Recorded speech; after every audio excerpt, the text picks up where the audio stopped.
It's 7:15, so we're going to get going here. Welcome everyone to the Norton Planning Board's meeting of Tuesday, September 20th, 2022. Again, members of the public are welcome to participate here in person at the Norton Media Center or remotely via Zoom. To join via Zoom, if you are not watching it already, use the link posted in the meeting agenda, or in the Zoom app, use the meeting ID 638-929-1060. There is also a dial number available if you'd like to join by phone only. This meeting is also available on Norton Cable Access, Channel 15. Again, this is a hybrid meeting, so please feel free to email questions for the board ahead of the meeting to Brian Carmichael, seated to my right. Obviously, that's less of a concern now, but again, for future sessions, and as posted on the agenda, questions were requested. Pursuant to Chapter 20 of the Acts of 2021, this meeting is being conducted in person and as a courtesy via remote means in accordance with applicable law. Please note that while an option for remote attendance and or participation is being provided as a courtesy to the public and board members, the meeting or hearing will not be suspended or terminated if technological problems interrupt the virtual broadcast unless required by law. So thank everybody for joining. Thank you for our technical team who got our Zoom meetings running again after a couple of hiccups, but we're back up in the action here. So just to call the order for general business, I don't think we have any updates in terms of planning board business and policies. We do, oh, sorry, Brian? Laura has to still be officially. Yeah, that's number D, so I'll get to it. Yeah. I didn't know if that would be considered general. Yeah. It's separately, listed separately on the agenda. So, in terms of bills and warrants, we do have two bills for the board to review. One is for office supplies, another one is out of a peer review account related to the Pine Street project. I'm going to skip over approval of minutes here. And the last thing in terms of planning board business is, as we've discussed separately, we need to have a planning board representative for the Capital Improvements Committee, and Laura Parker has graciously volunteered amidst all of the other things she does to help the town. But we do need to have an official vote on that appointment. So we're looking for a motion and a second. So moved. Second. Okay. Thank you, Alan, for the motion and Wayne for the second. Is there any further discussion? Laura, this is the last chance. I'm not going to put up a fight if somebody wants it. Okay. Okay. All in favor of the motion, please say aye. Aye. All opposed? Abstentions? Okay. It is unanimous. Okay. The first item on our agenda in terms of projects is a continuation of the proposed A&R endorsement 16192 for 394 Old Colony Road. I'm going to speak to this one a little bit because it has gone back and forth a lot since our prior session. There's been discussion on a number of points with town council. Laura, I know you had raised a question as regard to the subdivision control law, and town council had a response to that. The other aspect of this project, which we noticed on the plans last week, was that there was a paper street on the lot. There was actually an initial question about whether that was a state road, which was back and forth that took 3 or 4 days to determine that it was not, even though it was recorded as a state road in one database that we had, despite it being a short cul-de-sac. So that is going forward, but with discussions with town council, the applicant is requesting a further continuance to October the 25th to sort out the legal paperwork to document that they have the ability to remove the paper street as part of the A&R. So that's a long story. That's a long explanation of a project that we don't need to talk about tonight any further. So they've requested a continuance to October the 25th. Are there any additional questions about the rambling story that I provided? Okay. Move to continue A&R 16192 to October 25th. Seconded. Thank you, Alan, for the motion. I'll thank Laura with the second. Is there any further discussion? Okay. Hearing none. All in favor, please say aye. Aye. All opposed? Abstentions? Abstain. One abstention. That's Jim. Okay. This continued to 25th. Write that down. Okay. The next A&R on our agenda is approval not required 16277 for 0 Pine Street. Do we have the applicant here to present it all? Yes. Okay. Mr. Chairman, if I may. Sure. My girlfriend is an abutter to this property, and so I will be recusing myself from any discussion or voting on this. Sure. If you want to grab a seat in the gallery for a few minutes, that would work. Sure. Okay. And Brian, did you want to put the plan up on the screen, or? Obviously, I apologize for the cramped confines of the room. There's a limit to what we can do in the space. So that's why we're going to be discussing the new town hall later. So.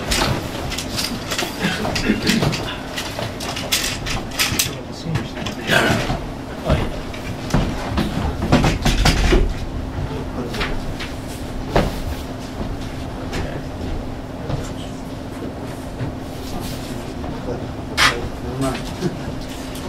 Yeah. The legs don't telescope down for you? It's going to be short and sweet anyway, I'm hoping. That's okay.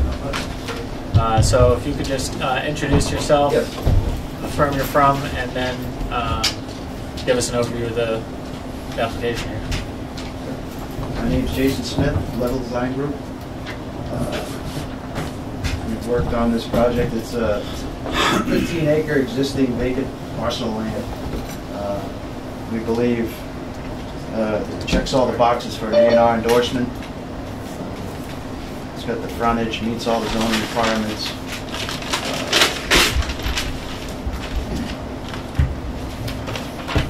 If there's any, I don't know if there's any concerns or questions that we can answer or dialogue with this, but I think it's kind of cut and dry what we're trying to do. Yeah. So you're dividing the existing lot, and then so lot 13 exists as its own lot right now? Yeah, correct.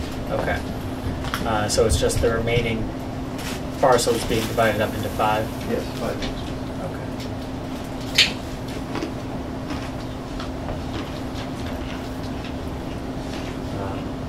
How would access be provided to lot 4, to the buildable area of lot 4? Likely, it will likely need an easement coming through either lot 6 or lot 7. Okay. yeah, unless they want to try to build the front, but they'd have to, deal with the Conservation Commission and see what they can do there. That would be a very long driveway. That'd be 600, 700 feet. But Yeah, I mean, yeah. it's possible we could get something in the front if needed, but That'd be a challenge. I don't think yeah. they've decided yet exactly what they're going to do. Yeah. No. Obviously, we're just dividing the lot lines here, but access is one of the things that we need to consider. So,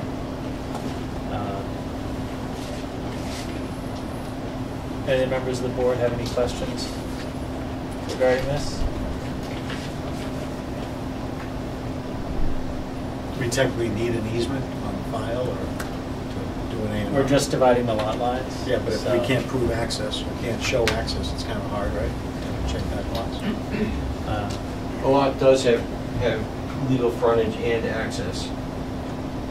It's just going through wetlands. Yeah, I mean, there may be some additional permitting, but it's not impossible. This isn't a determination of zoning compliance or anything else.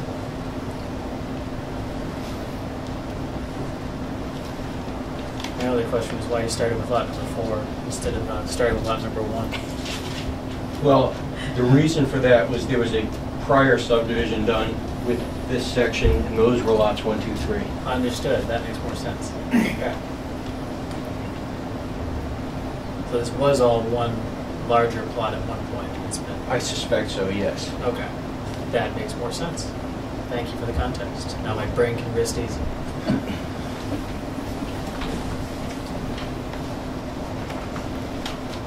Yeah, we're hoping we can get signatures, and I think you guys have the Mylars and everything.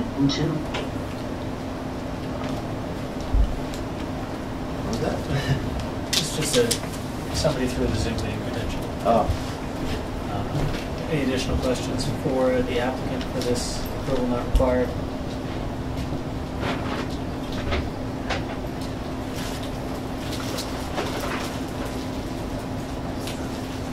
Otherwise, you're looking for a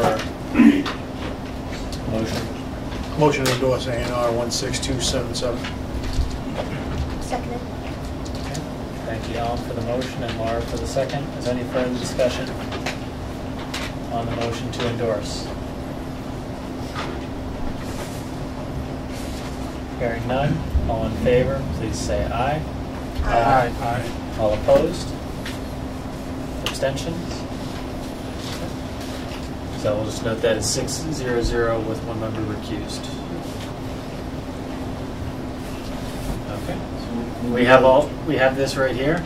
So Okay. we'll sign This these. is 0 Pine, so, it's all set? yep, we got the Mylar. Nice. Well, we have to sign them. Is that something you guys can do tonight, or is that to get back to us? We would generally do it at the end of the meeting, but yeah. Okay. Thank you. Yeah, let us know, we can pick it up as All right. Yeah. soon as it's ready. I'll Thank you. I'll email you guys tomorrow when we do that. Thank you very much. Appreciate it. Okay. So, Bill, you can come on back up.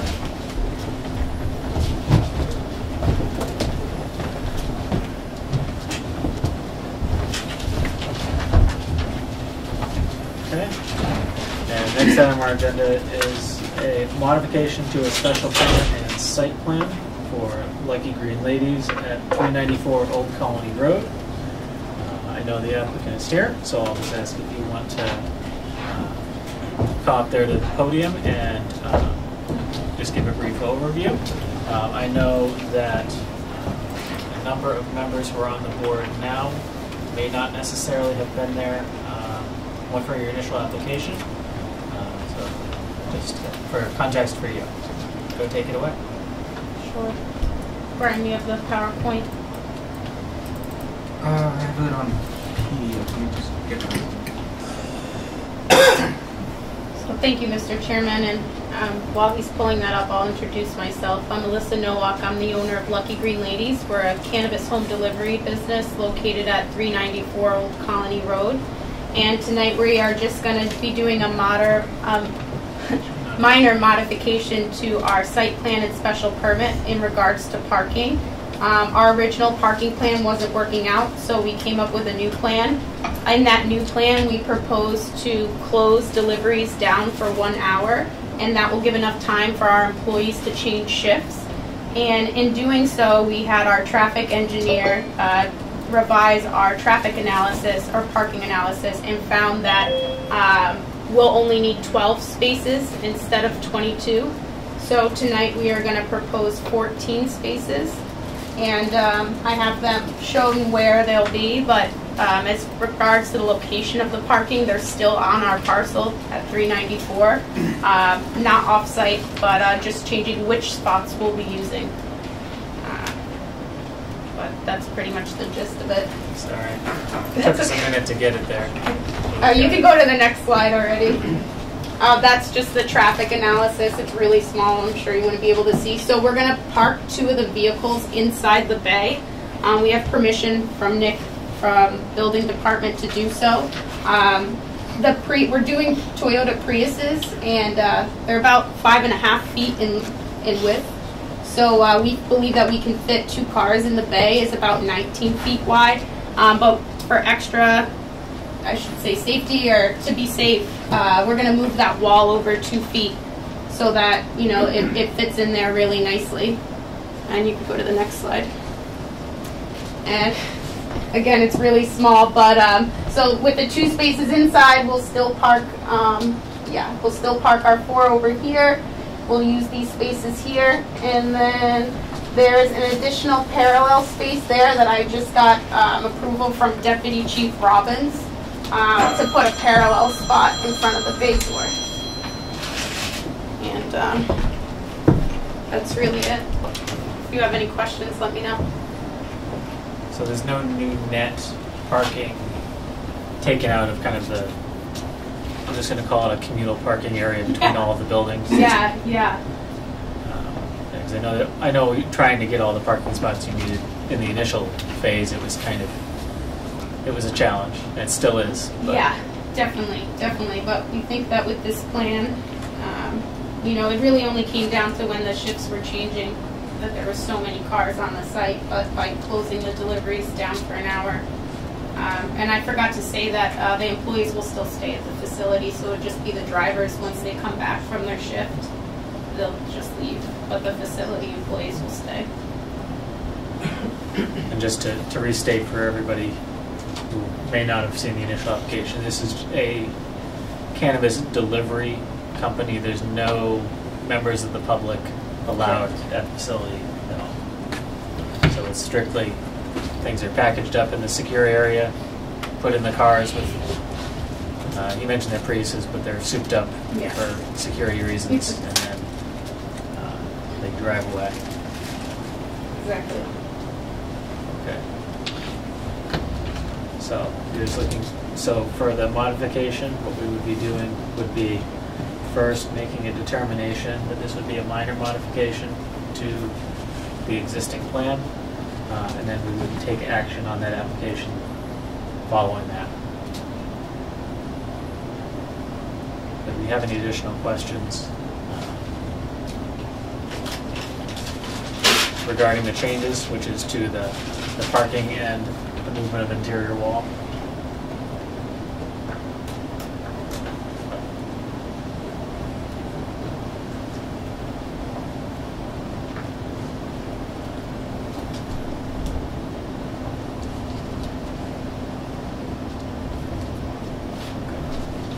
And we'd like to make a motion.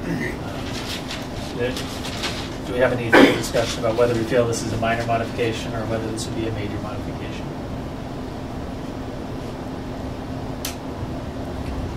Make a motion to determine that this is a minor modification. Seconded.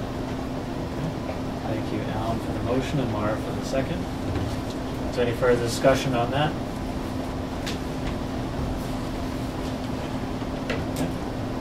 Hearing none, all in favor of the motion, finding this a minor modification to the special permit, please say aye. Aye. All opposed? Abstentions? Okay. So with the determination, this is a minor modification to the special permit and the site plan. Is there any further action anybody would like to propose? Motion to approve the minor modification. Second. And do you want to do that individually for the special permit and the site plan, or do you want to do them as one? What do you want? Separate. So I'll make a motion to approve the minor modification to SP 13543. Can't tell which one's which. I think that would be correct. Okay. So we have a motion. Seconded. And we have a second. Thank you. Is there any further discussion on the motion to approve the modification? Hearing none, all in favor, please say aye. Aye. All opposed? Abstentions? Okay. Special permit modification is approved. Now motion to approve the minor modification to site plan 13544. Second. Thank you, Alan, for the motion and Wayne for the second. Is there any further discussion? Just for point of clarification, those application numbers are reversed. Okay. So we should set the site plan first and then the special. Or special. He just associated the special permit with the wrong number. Do it again? I guess we do it again, yes. Now we know which one's which, we can, So 4-4 is the special permit? Yes. thank you, Laura. I'm sharing my screen so I can have the opportunity to see it. Okay, So let's motion to approve the minor modification to SP 13544. okay, we have a motion and a second. Any further discussion this time? Hearing none, all in favor, please say aye. Aye. All opposed? Abstentions? Okay. Special permit is set. Motion to approve the minor modification to site plan 13543. Second. Okay. Eric with the second. Any further discussion? Hearing none, all in favor, please say aye. Aye. All opposed? Abstentions? Modification site plan is approved as well. Thank you very much. Thank you.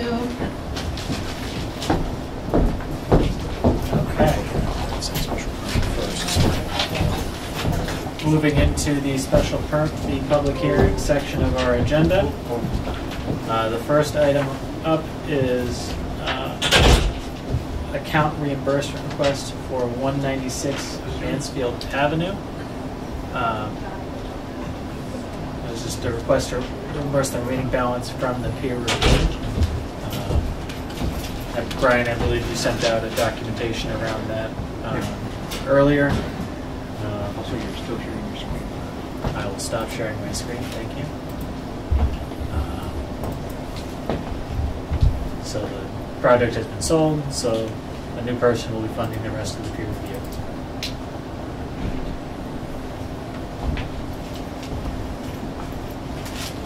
So we would need a motion to reimburse the remaining balance. Do we have any questions about this agenda item? Oh, there we go. Thank you, Brian.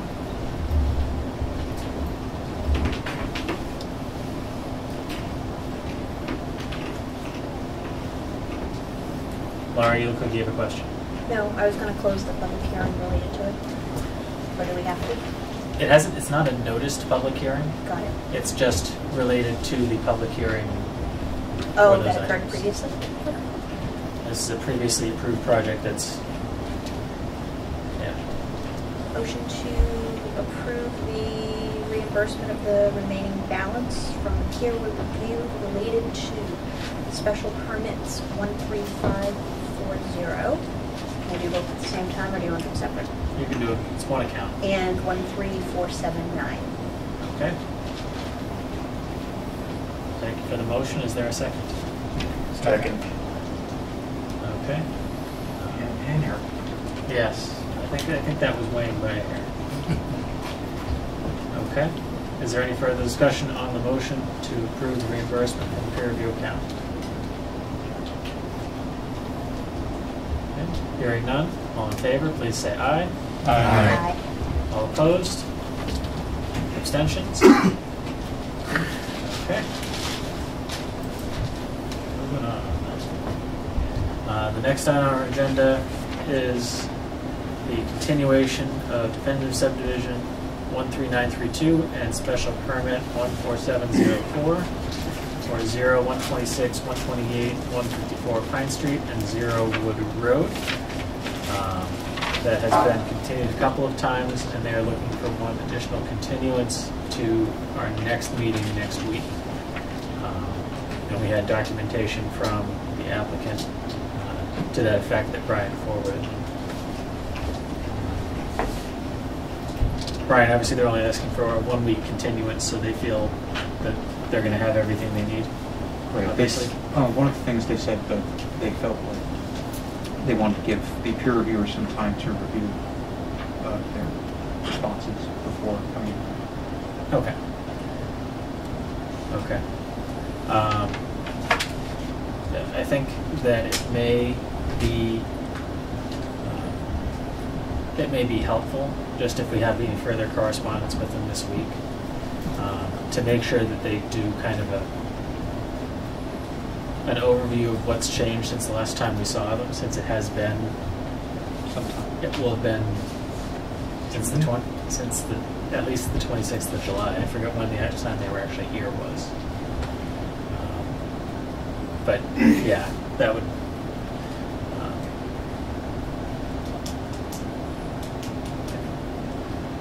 Does anyone have any comments or clarifications on this point?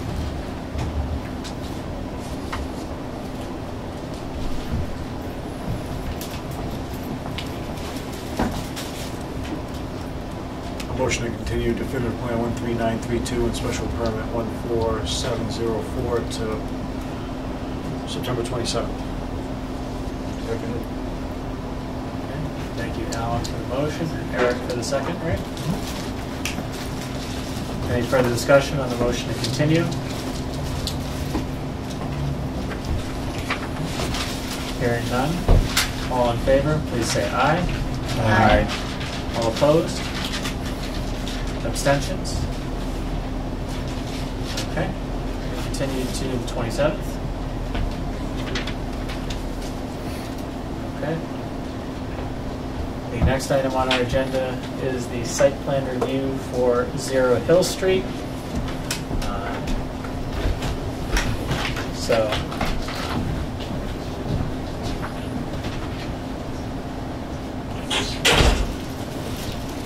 Jim, you were not here last meeting for the, yeah, Okay, if I set this up right here, please. to keep it low so we don't upstage everyone, That's okay. does that work? That works.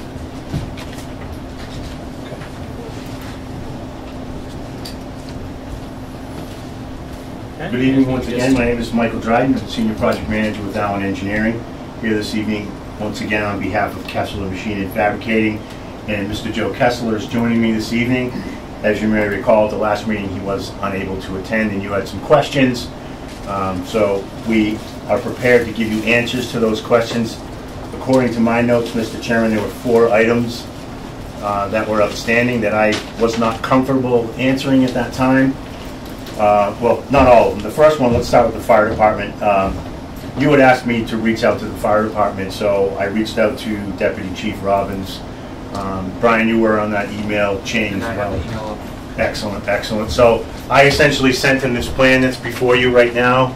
This is their apparatus and the swept paths to demonstrate that the fire truck can maneuver the site without issue. Deputy Chief Robbins reviewed that plan and concurs that there are no issues. The second item was to ensure that notes were added to the plan. We were taught, this is in the context of the buffer to the site. I know it's difficult for you to see from your vantage point, but as you'll recall, this area of the site was to be maintained as existing woodland, and the board asked that we add erosion control measures and notes to the plan to ensure that that area didn't get cleared by accident during construction. This plan has those notes and additional erosion control measures. The next one on my list is hours of operation. So I'd like to just walk you through those. Sure.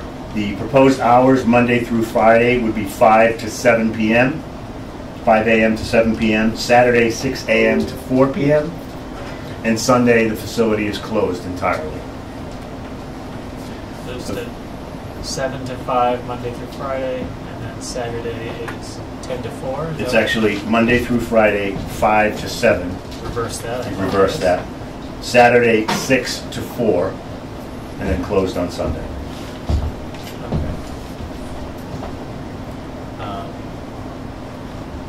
And is there any kind of do obviously the one thing we talked about a lot really is this project is trailer traffic and truck traffic. Yep. Is that That was the last could item that on my happen? list. I was gonna say, is that any time throughout that period, or is that Nope. So in terms of timing for loading and deliveries, and please, Joe, correct me if I misstate anything here this evening, Monday through Friday, that would be 7 to 4. That's the window for deliveries.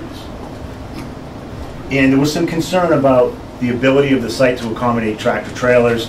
We did show you the sweat path for the fire truck. I want to note that the vast majority of the deliveries that will be made to this site, almost 100% of them, 99%. if I could approach the planning board, this is just a couple of photos. Now, I apologize, I only have 2 copies. This is what, It's a flatbed. yeah, these are the trucks that primarily deliver to and from the site. It's essentially a 40-foot rig, single unit rig. There are occasional tractor trailers that will visit this site, but it will be very seldom. And we have designed the site to make sure that a tractor trailer with a typical 50-foot box can maneuver through the site. So, Mr. Chairman, those were the 4 items that I had on my list that we had deemed homework for me the last time. So hopefully I got an A+ on my homework. Apologies, I have a 7-year-old, so that's just the easiest term that comes to my brain. So. Works for me. Okay. And members of the board have any additional questions for the applicant here, the engineer? We also have one of the principals of the business to speak if we need any further clarification on those points.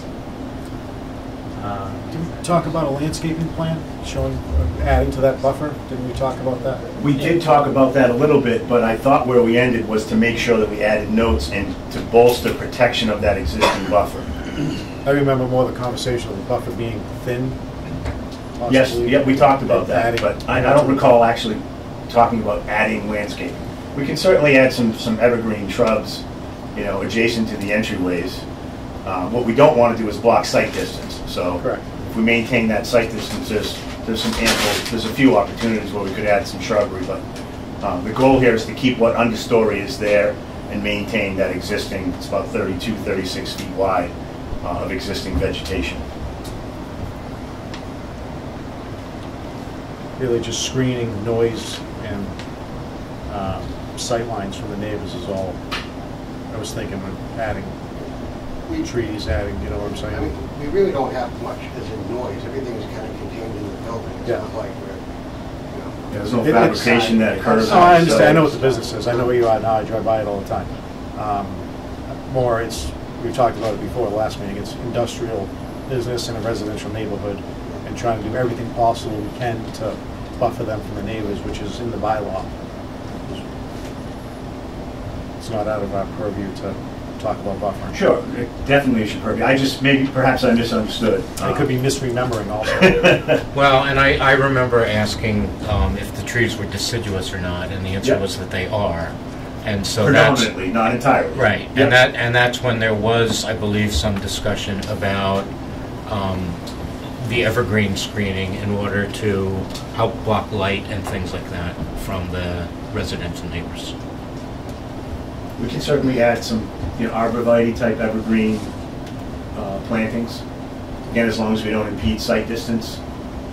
I would suggest that occur primarily at the 2 curb cuts, so adjacent to the 2 curb cuts here and here to kind of close that gap, if you will. And then what we can also do is evaluate this area. There are some evergreen trees in there. We can evaluate that and perhaps fill in a few of the holes with evergreen plantings.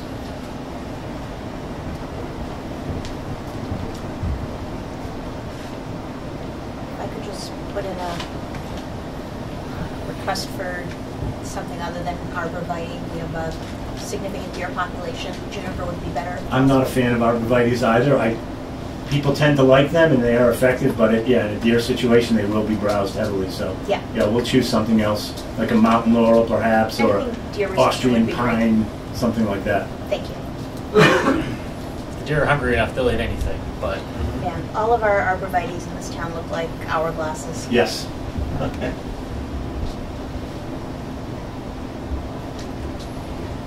Just thinking ahead, Mr. Chairman, is that something we can condition tonight with condition landscape plans so that they wouldn't have to resubmit and come back? That would be probably doable, right, with a condition? We would I think certainly that would, appreciate I think that. that would be a condition, yes. And this is a site plan review, so we're setting conditions. rather than approving or disapproving or setting conditions. Yeah. I guess it's an as-of-right use. But I'm saying we could add, exactly, we can add that into the conditions. And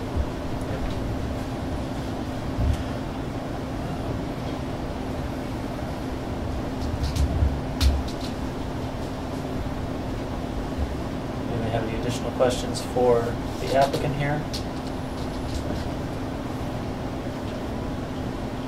I think somebody had asked how often deliveries are made. Did we get the answer or did I miss it? I'm sorry. We have hours they tend to have. We didn't have a number at all. Yeah, we gave you the window, and then in terms of the larger tractor trailer, that's probably once every 2 weeks, I think is what we discussed. Tractor trailer would be A couple times a year. And what was the frequency of the flatbed? a flatbed probably 2 to 3 times a week.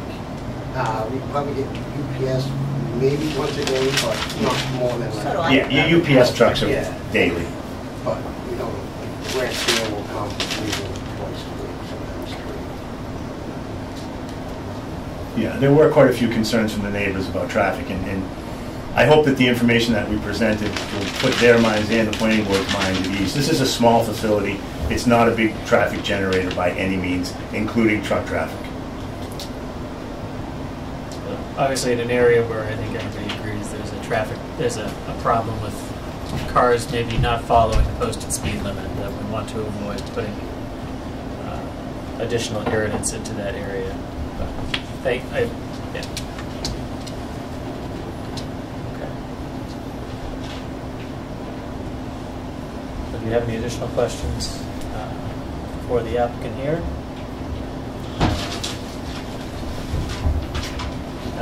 I'll ask this, and you can say yes or no, regardless of how you feel. Are you amenable to us putting the proposed hours of operation into the decision? As we stated this evening, Yes. I wouldn't see, you wouldn't be opposed to that? Those are your preferred hours? Okay, thank you.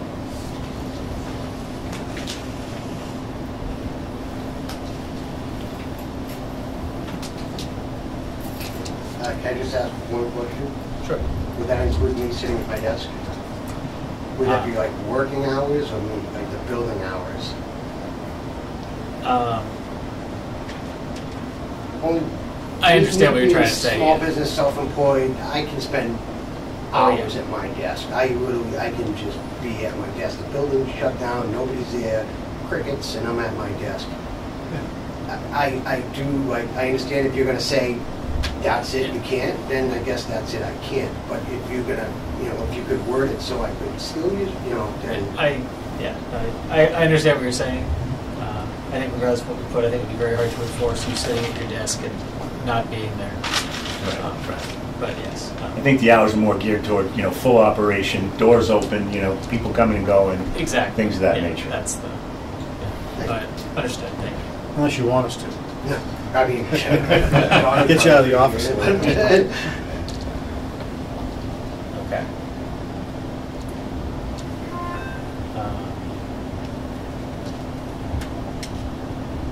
Okay.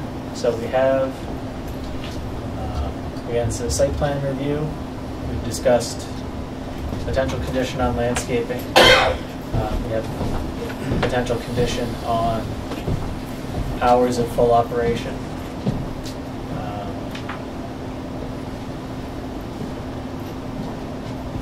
We have a number of standard conditions in terms of site plan, in terms of no outdoor storage and other items. Is there anything additional related to this site or this project that we would want to raise as a potential condition to discuss with the applicant and incorporate in the decision?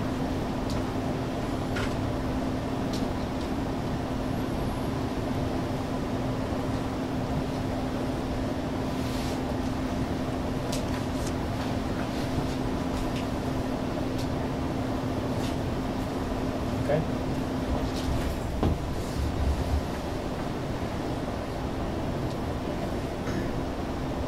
So in terms of order of operations here, do we feel it makes sense to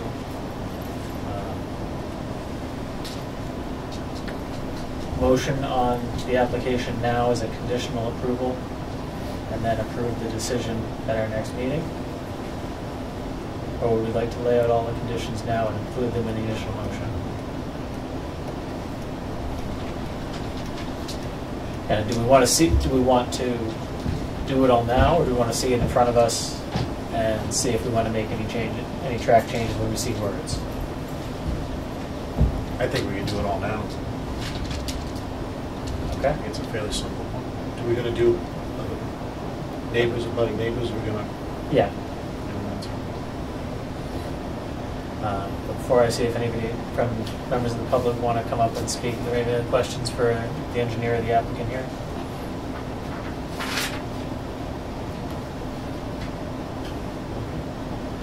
If you don't mind ceding the podium, I'll see if any members of the public would like to come up and speak further. Thank you. Probably they can't see everywhere because the TV's in the way and the little cubicle wall there. But if anyone would like to come up to the podium and speak, please feel free.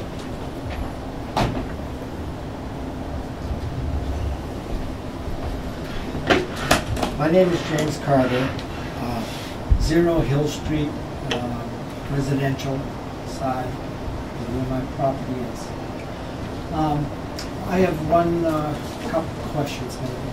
One in regards to winter operations, as far as snow removal, use of sand, salt, and so on, for that particular parcel of land with the wetlands protection area and vernal pool. Has all that been addressed? Okay. And did you have an additional point? I'll ask you to ask the questions to us, and if there's something the engineer can clarify, I'll ask them to come up and respond afterwards. I'm assuming that there's the potential here for contamination to the wetlands and stuff, with trucks bringing in snow covered with salt and sand and everything else from on the tires in the wintertime. And with the limited space that is available for people to even park, once you add 2 feet of snow to the roads and everything and plow that up, what are the plans for getting rid of it? How are they going to deal with it?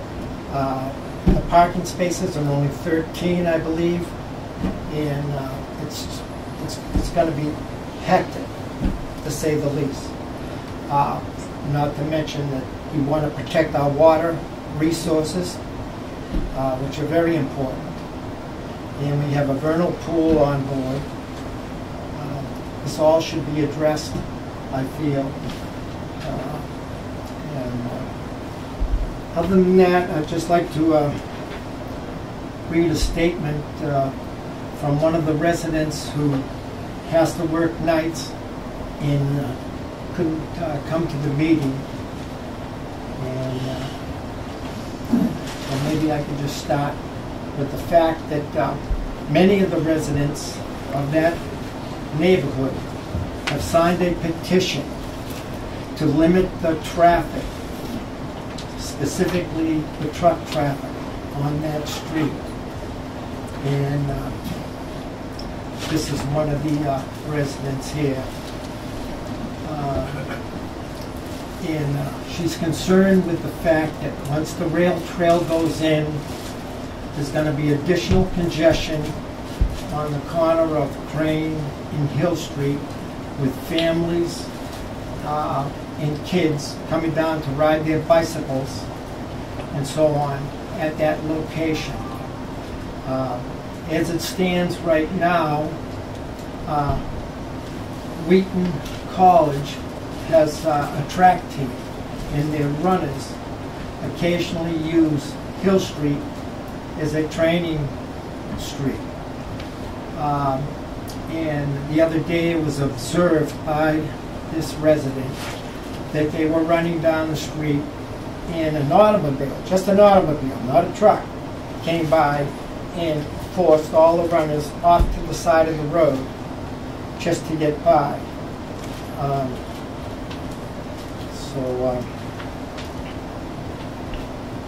Now, moving on, she'd like to say that we have been good neighbors to the city in the most parts for most part, keeping up with the curb appeal, which in turn benefits the towns by keeping their properties up.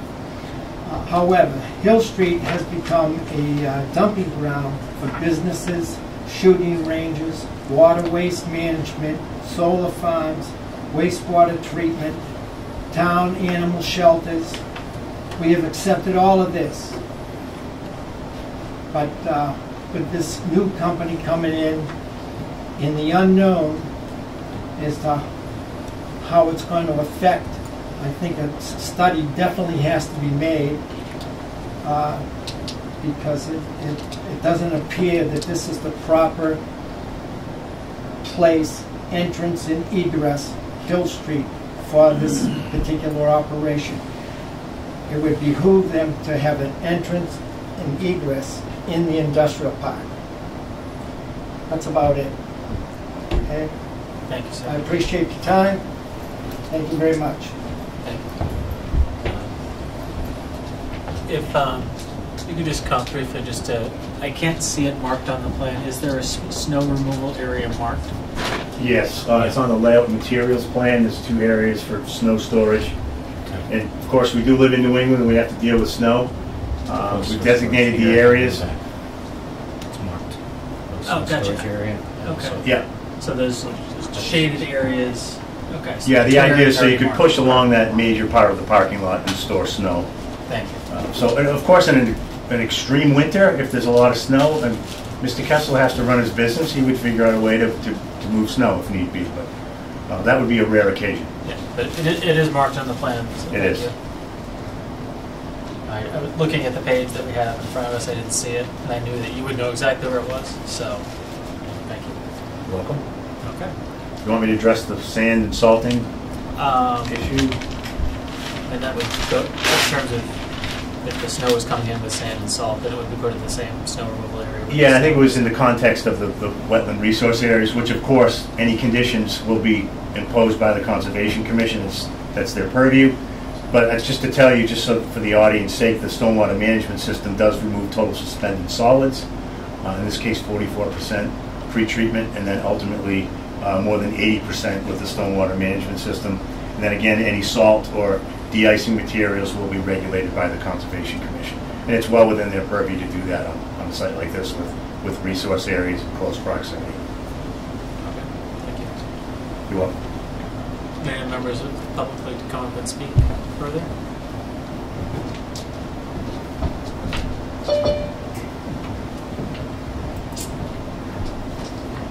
Can I hand out some handouts too, just pictures? Sure. I don't have a floppy. I think I ran enough for everybody, so. We can share. It's okay. Yeah,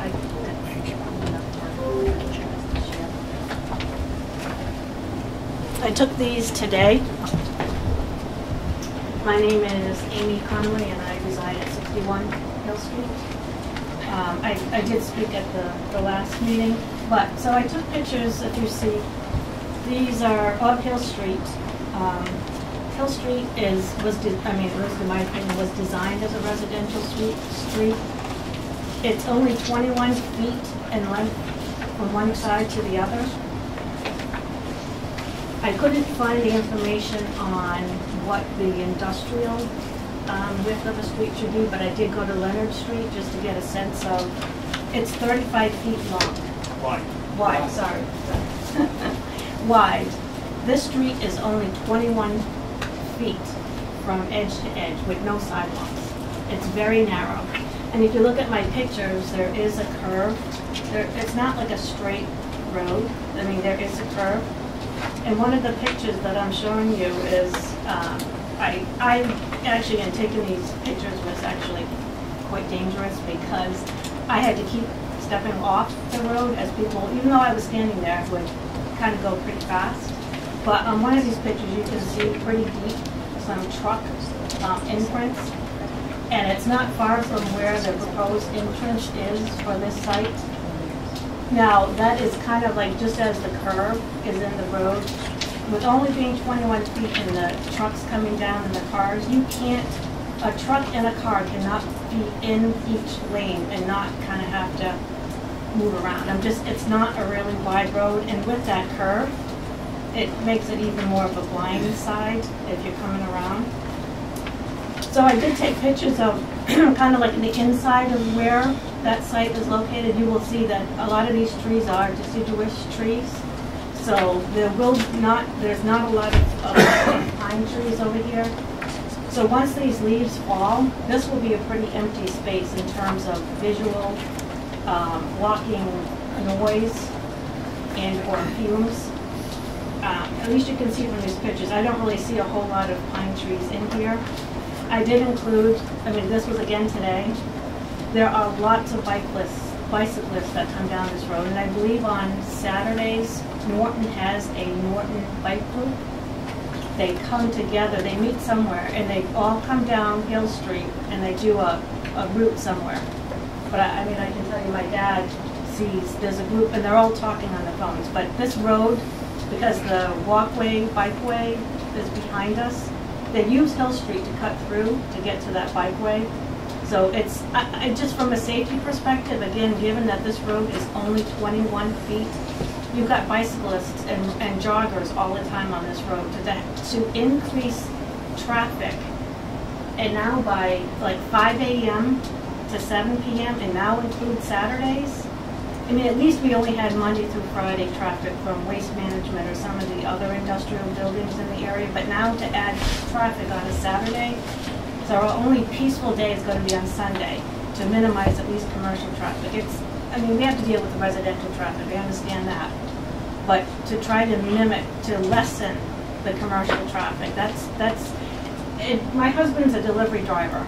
They can't guarantee that a delivery is going to come only at a certain time a day, especially now that there are being delays in materials and delays in staffing. They come when they can come. They could not guarantee you that they're only going to come between 9 and 4. No delivery company is going to guarantee a window. 7 and 4, they say. 7 and 4, sorry. But Saturdays too. So I took a picture of Leonard Street today. 35 feet is, I understand that it's tractor trailers probably going into that, but a flatbed, if you look at the way that road is designed, I cannot picture a flatbed making a left out to Hill Street with that corner on a 21-foot wide road. I can't. And this, again, this was a copy today of the Kessler building. If you look outside of this building, the materials are stored outside the building. So again, I know they're going to tell you that everything's going to be stored inside because they're going to tell you what you want to hear. The deliveries are going to come in and they're going to sit outside. So once this is all said and done, what are we going to be able to do as residents to say, I told you so? They're telling you what you want to hear to get this accepted and approved. We enjoy living on Hill Street. I don't think the roads are, I know it's zoned industrial, but the roads are not zoned industrial. They're zoned residential. We even have a sign that says thickly settled 30 miles per hour. You add another industrial site to this, and it's the bicyclists, the joggers, it's just going to be a safety hazard. Unless you plan on widening this road to fit an industrial zoned area. It's not industrial zoned. And the hours, it's just going, we live right next to that 61 Hill. These trees, once they fall, the noise, the lights that are going to shine at night because of the hours of operation, especially during the winter time, it's going to take away from our peace and quiet. I did find, and I can't remember, I apologize where I found this, but under the industrial zoning, under prohibited uses, if any use which would be harmful, detrimental, hazardous, offensive, or would tend to reduce property values in the district where it is located by reason of excessive dust, dirt, glare, odor, fume, smoke, you name it. I do believe, we just moved there, that our property value is going to come down because we now have a commercial business right across the street.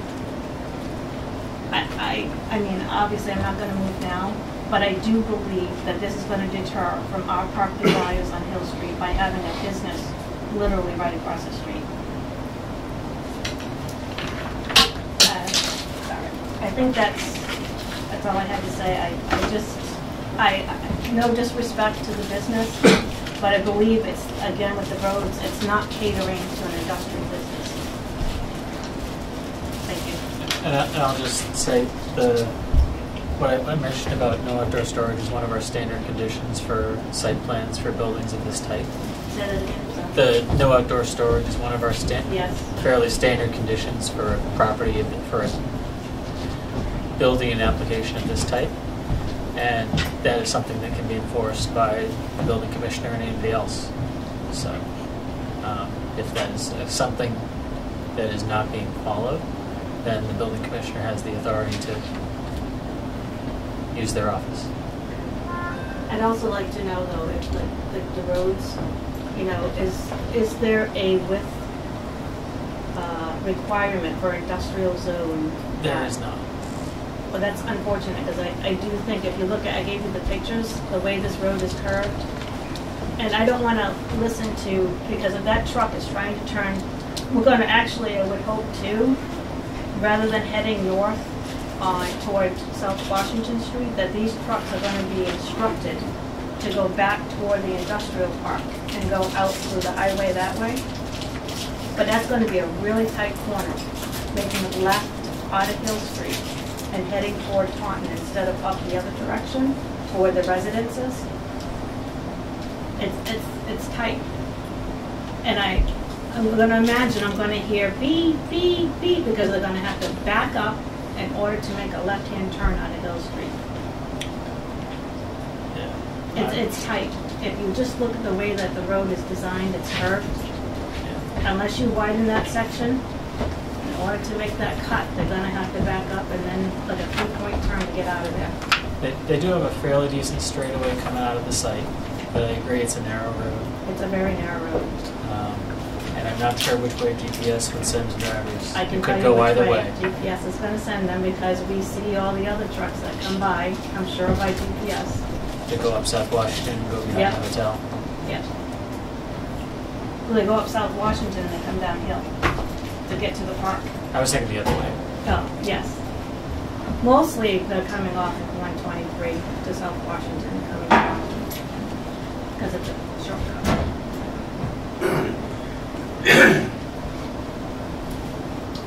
But again, I just think it's, like, I've seen the community use that road and with the hours of operation and now on Saturday, I mean, I'd like to limit that, not have Saturday work. I mean, it's, again, we're talking about mostly a residential area here.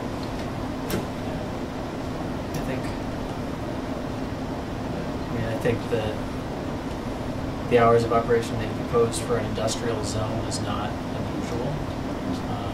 There are a lot of industrial buildings where they come in and they say, we're not accepting anything other than 24-hour operation 7 days a week. Yeah. So basically the residences have nothing. I mean, we have no say. The people that have been living there, like, and now we haven't been living there long, but we have like no say because it's industrial zone. it's an as-of-right use. So it doesn't matter that it's not really catered to industrial. I mean, I think it's zoned improperly, given that how many wetlands are around that area and the residences. It really should just be conservation lands.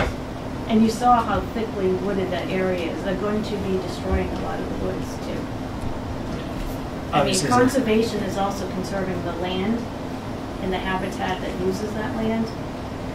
I understand they're going to have to pass through all the conservation, but conservation is still keeping the land that we have so that habitat can survive. There's plenty of industrial spaces in Norton and in Taunton, just down the line, that have probably 10 for sale signs or leases. I don't understand why here.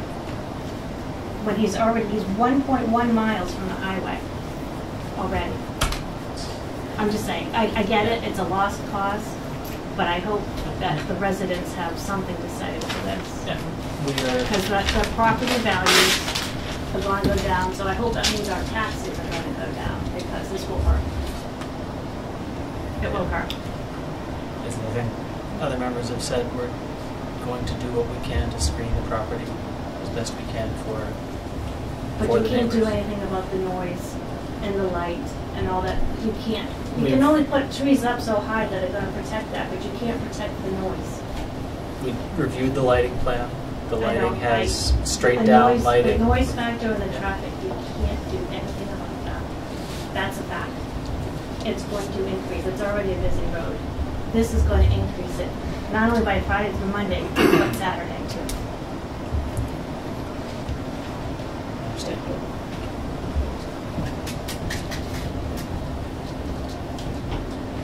Anybody else like to come up and speak? Please state your name and address for the record, please. My name is Matthew Griffin. No relationship, I believe. Not that I'm aware of. Okay. But I live at 61 Hill Street, and I just want to add, as far as with this street, and the trucks come in and go. I get, for those trucks, I'm not talking about the tractor trailer trucks, even just the box trucks.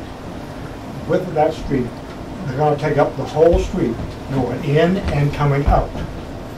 And that's going to create a very dangerous condition when you look at those pictures and see what the condition. And the other concern that I have living in that area, back to Deliveries, you got two bay roads facing out to Hill Street. And I can almost imagine that during the summer, those doors are going to be wide open during those hours of operation to keep things cool. But, you know, it's just, that shouldn't be allowed. It shouldn't be in the back on the other side. There are bay doors on the rear and the side as well. Yes. But I can also, you know, again, I'm imagining, you can see in those pictures, the doors will be open during the summer. That's it. Thank you.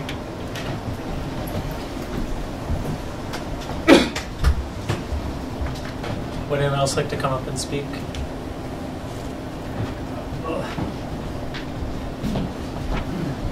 Rich Conley, I live at 61 Hill Street as well.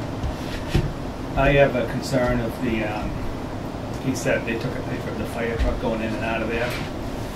But where are they going to be unloading the stock when these trucks come in? So I think Is a fire truck going to be able to, I understand that they're going to unload the trucks in front of the building. You're going to have the cars parked here. The truck's going to unload between the building and the cars. If there was ever an issue, you're never going to get a fire truck by between the cars and the building. if there was already a truck there, you mean? Yes. That I can guarantee you that. That would probably be a challenge. And I can almost guarantee you, I drive a truck, and trying to get a 50-foot trailer down that street without running over everybody's lawn is going to be another issue, let alone pushing cars off the road so he can get in. He's going to have to go on the left side of the road to get into the parking lot. And when he leaves, he's going to come out and he's going to drive over the people's lawn in front so they can make the turn to get back on the street. This is like a huge safety concern. I don't know, does safety even become a factor? It's safety and taxes and all this stuff? It's all, they're all factors. You mentioned the fire truck. We had the engineer showed the plan to the fire chief, and the fire chief says he can get his trucks in and out of the site. He can get in and out if there's nothing in the way. But if you got a semi parked and they're unloading, if you got 11 cars in those spots, you know, getting by. In that moment, yes, that would probably be a challenge to get a fire apparatus in that particular spot. They could still go all the way around the building. At that go around. I think they can go around the building. I don't think they can get around that building. I think the plan's actually right here, which with all but the I fire looked at turn the smaller kills. one. I don't know if they can make it around the building or not, but it didn't look like it could. Fire chief says. Yeah, fire chief says he can. So. Yeah, fire chief, I think, go out there and measure it. But that's the point. But and then as far as the lighting goes, once the leaves fall off the trees, it's going to be like Fenway Park in my front yard. He tells you the lights are gonna be dim, but on the end of the street where the other welding shop is, that place is lit up like Fenway Park right now. The dimness, I don't think was something that was necessarily, what was discussed with the lighting plans, they're going straight down and they have a hard cutoff. So it's those lights where you have a sharp light, no light kind of cutoff. You know, they say they want to be good neighbors. Why don't they be good neighbors? Don't move there because nobody wants them. You know, it's a safety issue, and hopefully nobody has to pay the price because of this. Thank you.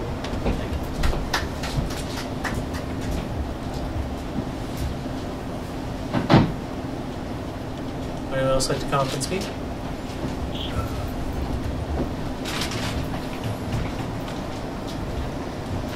My name's Bob Goddard. I live at 51 Hill Street. I've lived there for about 20 years now.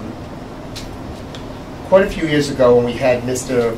Purcell as the town manager and stuff, we had talked to him at that time about, this is around the time he put the no truck signs on Pine Street and stuff like that. And we had looked in and spoke to the state about it a little bit. That road isn't technically wide enough for heavy truck traffic, according to what the state told us a few years ago. I'd like you at least to look into that to see what is the minor widths and stuff, similar to what everyone else has said. But there are places, there are no lines on the road, so there is no distinct spot exactly. And this starts from after the dump pretty much to you get to the wastewater treatment plant. There's really no lines there at all. I don't even know if there's any from there to the line the rest of the way. But the road does widen up as you're getting past there and past waste management. But I was under that impression. I know we had talked to Mr. Purcell when he was still town manager at the time. And he had said that he was going to help out with getting a no truck sign. But then when he left, and when the new manager came in, he said it couldn't be done because you have to leave a means of egress out of Taunton. You can't have a no trucks thing out of Taunton. Well, for the most part, that first part of Pine Street is open, is wider till past the farm, and then you can take the left the other way and get out onto 140 than it is on the first part of Hill Street there. I'm just concerned about this, and I know that a lot of other people are too. But, I mean, the width of that road, I mean, what's going to come next? Someone else is going to put something in there, and then they're going to come back and say, hey, we're going to widen the whole road, then push our property lines back further on our side or the other side, or however they do it. And that's going to affect the whole street, and then it's really going to be a raceway. It's like I said, when I first moved there, the end of the street was dirt. And the truck traffic and stuff was minor, because who wanted to go on a little bit of a dirt road? And then it's gotten busier and busier over the years because the GPSs direct people coming off of 495 to get off at 123. Even though there's a sign there that says Industrial Park, go ahead, they still come down, and they're coming down all the time. I mean, as I said a few weeks ago when I was here, you can see the tire tracks in multiple spots. You can see where the tires are rubbing up on the stumps and stuff on the edges of the road. In fact, right in front of my house is a small curve, and you can see it's just eating away the side of the curve there too.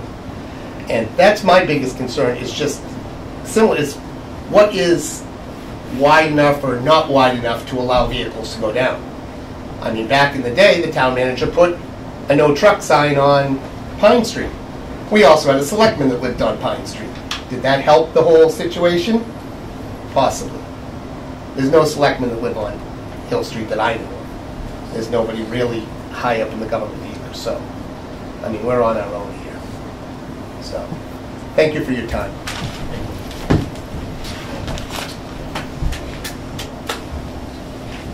Would anybody else like to speak? Peter? Yeah.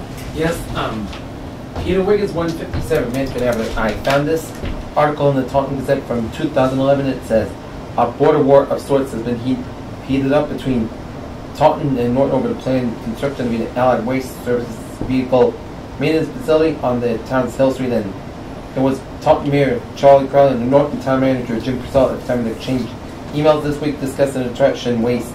Company plans for a 26,000 plus square foot facility with 183 parking spaces.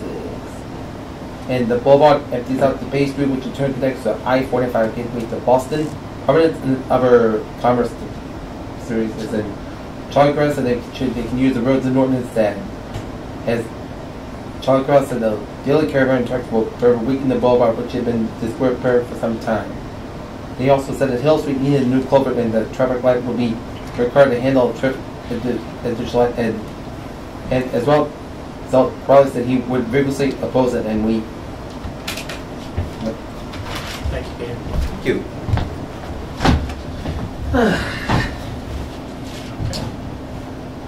Would anybody else like to speak? I'd like to say one more thing. Bob Gennard, 51 Hill Street. Originally, that property over there that's now industrial, that started off as part of, it used to be a farm long time ago. It turned into part of the Polly Dever, and when it was a concentration camp and that whole Camp army Miles camp. Standish. Yes, Camp Miles Standish. That was part of Camp Miles Standish, part of the state. And then it went to Paul Devers School. And yeah, part of it went to Paul Devers School. Part of that came over to the town of Taunton and stuff like that. And that turned part of that into industrial park, which Mr. Flatley then built up on that side. And during that time, I mean, there were houses there, but I don't think there was any real designs to do it. And that's why no one ever changed that side of it. And again, I've heard from people in the past that there was always supposed to be a large buffer zone that was supposed to be left for the residential side of it. And that was really never supposed to be an entrance to get in and out of the industrial park from that side. I don't know, we've looked a little bit over the past, we can't find where they said that years ago. This had to been at least 20 years ago or something, probably more, it was over 20 years. It was before I moved there. My father-in-law, who's passed away, had told us this, because he's lived there since like 1970. And I just wanted that, so you know what the history of that area is. That's all. Yeah. Thank you.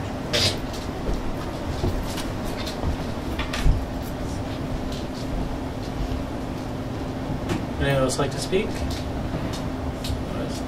Let us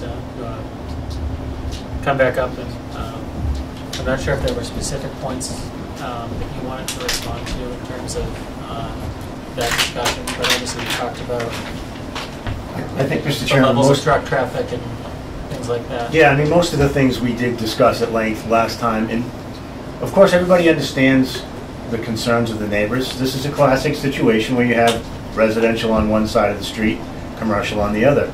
And it's been acknowledged that we're in an industrial zone. Although I understand the concerns, I just want to remind everybody that we're talking about a building that's under 10,000 square feet with 13 parking spaces. We're not talking about an Amazon distribution facility. So are there going to be will there be increased trips? Of course, but they're minimal. We're not talking about an intensive use here. I think, given the situation and the fact that this is a by-right use in the industrial zone, I personally would consider this a win. We have a 4-acre site and only 1 acre is being developed, so 3 acres will be undeveloped in perpetuity. This is a very low intense use. Again, I don't want to belittle what the neighbors are saying. I also don't appreciate the idea that we're saying what you want to hear. We're telling you what we believe to be the truth. So I have to be a cynic anyway, so I have to believe that, I'm on record as a professional. I do this for a living. I've permitted hundreds of these projects. If I thought this was a safety issue, I wouldn't be here presenting it. In terms of how the site functions, we've heard from the fire chief. We did hear a concern about if somebody's unloading while a fire occurs, well then that truck's going to have to be moved to make way for a fire truck. I mean, we live in the real world, and hopefully we're not ever talking about a scenario like that, but I think there are ways around the concerns. The lighting, I just want to reiterate, it's all wall pack lighting. It's LED, low mounting height. It's full cutoff. We're not talking about Cobra heads like you see, you know, at a Walmart. It's very low level lighting for safety reasons. I'm not sure what else I can tell you. I do understand the concerns of the neighborhood, but, and also understand there's a long history, perhaps, of buffering, but the zoning that we have before us is industrial. And there's more industrial land on Hill Street. I'm not aware of any plans for that, but there is more vacant land. So, again, it's a 4-acre site. It's 1 acre of disturbance. Thank you, Mr. Chairman. While we have the applicant at the podium, are there any further questions in regards to the proposed use, the site? Anything further? I don't have questions. I am concerned about the width of the street. It's 21 feet. That is not really designed for an industrial park. I've been through this a couple of times just recently, West Mansfield. And if you have trailer trucks going down there, you've got trees hanging over that are taking branches off of those trees. And if there are any landscaping trucks on that road, they usually take up half the road. And you have trucks going on there. The tractor trailer truck is 8.5 feet wide. And if you have 2 of those going down there, it's pretty tight. 21. I know that it's zoned industrial, but in my opinion, the road is not zoned industrial. And I know there's not a zoning for an industrial road. 21 feet is a very narrow road at any industry. I deal with that where I live on North Worcester Street, when a 53-foot tractor trailer tries to go around our corner. So that's the concern I have. Understood. I'm not aware of any restrictions for trucks on this road, and I did hear that. I'm sorry, I know there aren't any restrictions. Yep. I just know what reality is. Right, understood. I did hear that trucks currently use this roadway as well. And again, I know I sound like a broken record, but the percentage of increase that we're adding is de minimis. It really is. So the problem, if there's a problem that exists today, we're not really exacerbating that problem. It may be that if additional land along Hill Street is developed in a more intense fashion, that developer might have to put forth funds to widen the road. A project of this size certainly does not warrant any such widening. I don't think the residents would want it widened anyway. Well, I mean, that's the only solution. I mean, we have industrially zoned property, and there was a comment made earlier that it would, reduce their front yards. It's more likely that if, and again, I'm just speculating, if that road were ever widened, it would be within the confines of the right-of-way that's there today. Yeah. No, I think that, the rest, as I mentioned, the rest of the land is still zoned industrial on that side of the road. So, that's something that makes sense to evaluate at a further town meeting. That's something that the town would discuss.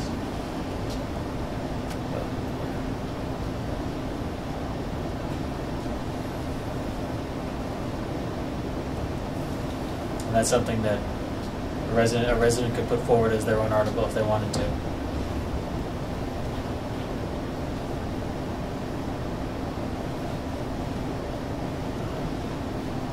Do we have any further questions for the applicant? If we don't have any further questions, then we would look to close the public hearing and take action on the site plan review. Make a motion to close the public hearing. Second it. Is there any further discussion on the motion to close the public hearing? Meaning we can't take any more comments, can't review any new additional evidence that we haven't reviewed at this point. If there's any further discussion on that motion, close the public hearing. Okay. Hearing no further discussion, all in favor of the motion to close the public hearing, please say aye. Aye.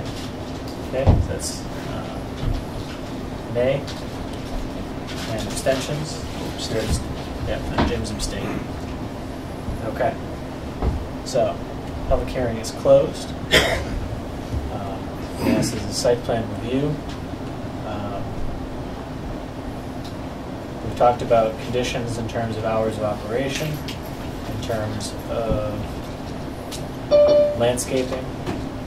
Is there anything additionally that we wanted to include at this time? And do we want to include those spelled out in the motion, or would we like to vote and then review a written decision with those conditions? We'd review the decision anyway, but in terms of, do we want to spell out the conditions now or spell them out at a later date? Or review them in written form at a later date, I should say. I'd want to review them at a later date. So we'd be doing, so at that point, that would be, we'd be approving the plan with conditions to be defined.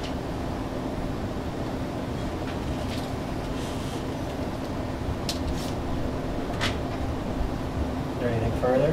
Does anyone else have any additional courses they like to take? Alan, I know you said that you prefer to just do it all at once, but If Wayne wants to look at it, we can look at it. so the conditions we discussed in terms of hours of operation, landscaping for that front buffer. Is there anything else specifically that we want to make sure are included in addition to our standard conditions?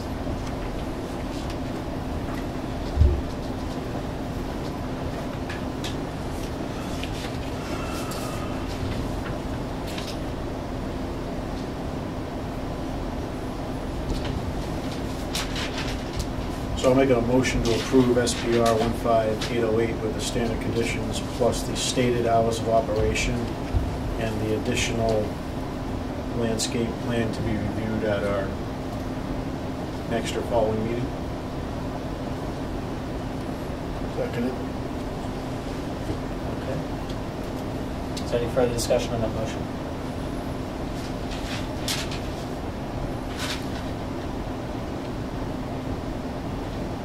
Okay. Hearing none. Again, the motion is to approve with conditions for site plan review 15808. All in favor, please say aye. Aye. All opposed? Abstentions? Abstain. One abstention. Okay. Thank you very much. Thanks for your time, we appreciate it. Thank you. Brian, if we can have that decision, I don't know if we would have it for the next meeting, because the next meeting's in 7 days. But okay. I know you have a significant number of things on your plate, so. One at a time. Great. Thank you very much, everybody. Thank you, all members of the public, for all your comments and thoughts.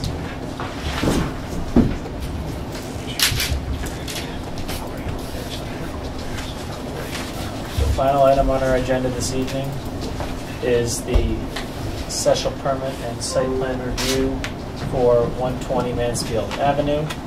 This is for the Norton Senior Center. I believe the applicants are out in the hallway, so I can go get them. I think they were just called, so it's they left us by. Who crochets very well.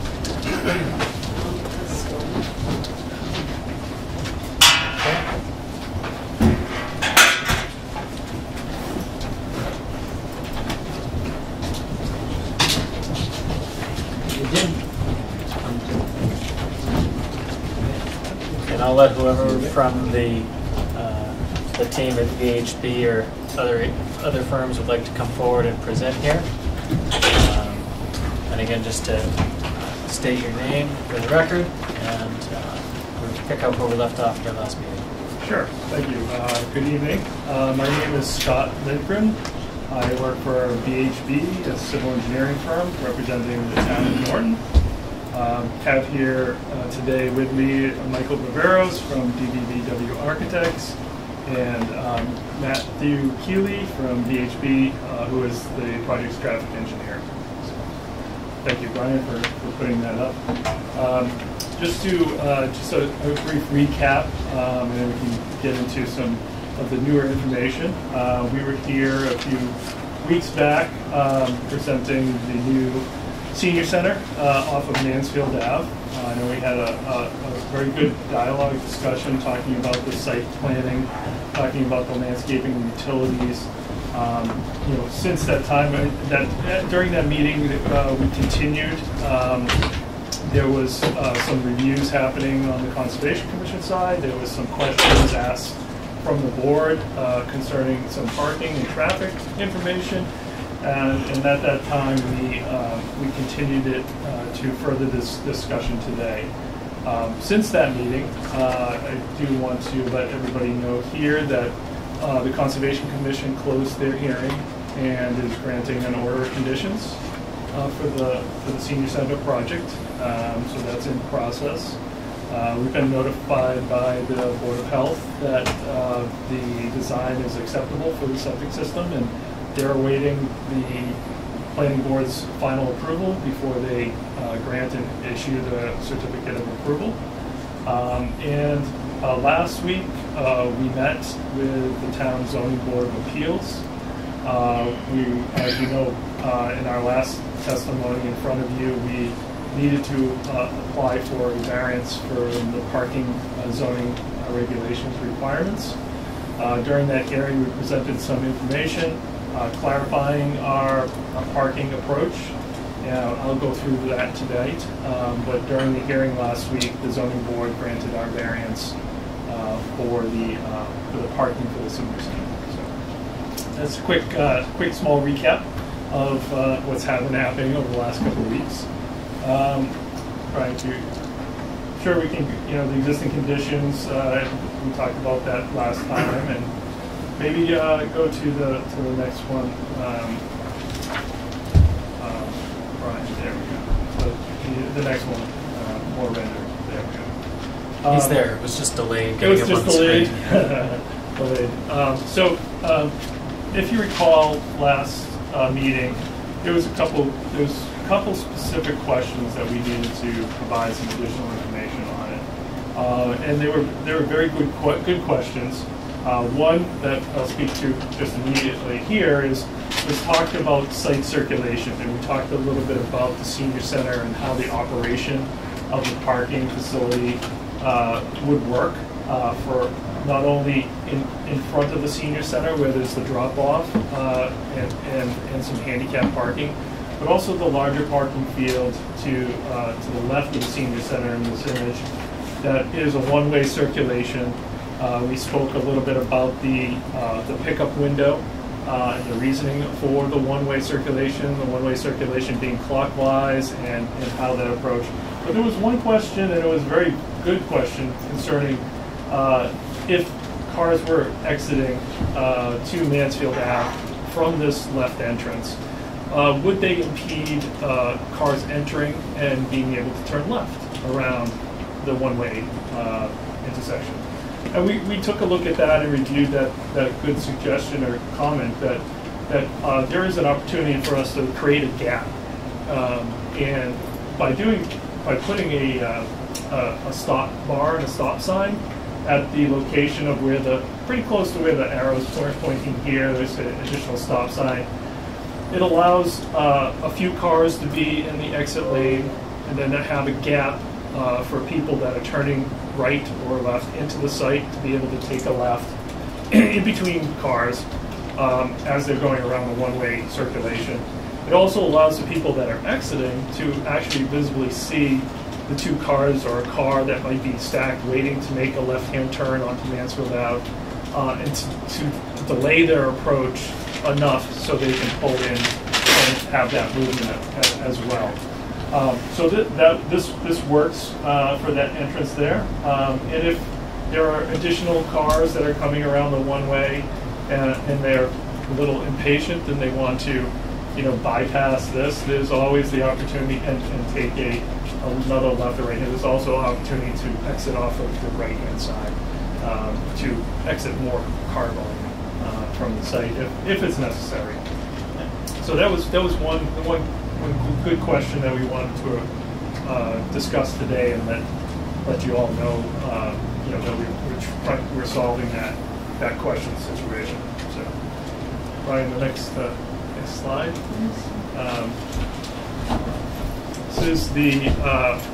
This is a summary of our zoning variance and parking analysis. And I do have to apologize and explain a little bit about the data that was in front of you last time concerning parking. Myself, in terms of looking at the zoning regulations, there's a couple different approaches to looking at parking. Because senior center does not have a specific use code under the zoning regulations, there's two approaches that can be put in the zoning code. One is occupancy, and in my review of this and discussions with the architect, the occupancy I placed there was actually fire code occupancy of the whole building. It actually wasn't the occupancy of the individual rooms, the associated uses.